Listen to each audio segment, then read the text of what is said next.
In this lecture, I'm going to explain the next exercise that we are going to do. This is the beginner's exercise prompt, meaning that if you are not a beginner, you can do the full exercise, which is coming next. The main difference is that for beginners, you're going to do a fill in the blanks exercise. For non-beginners, you're going to do the full exercise, which involves designing the entire program from scratch. So if you are not a beginner, then you can skip this lecture and move on to the full exercise. If you are a beginner, then listen carefully.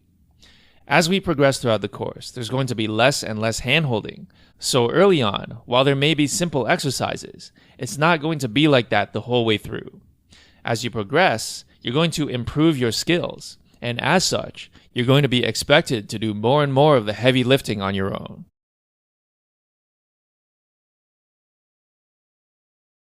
So the file you want to look at for the next exercise is called optimistic_starter.py.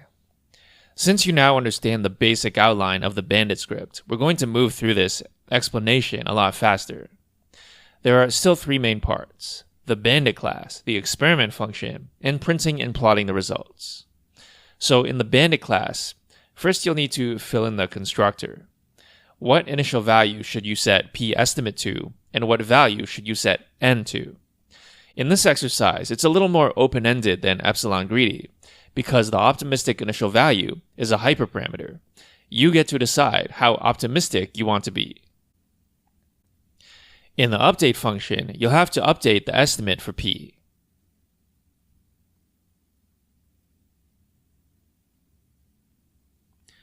In the experiment function, you'll have to write the code for how to select the next Bandit arm to pull. Alright, so that's all you need to fill in for the next exercise. As usual, if you're a beginner, then you can do a fill in the blanks, but if you're more advanced, you can write the entire thing yourself.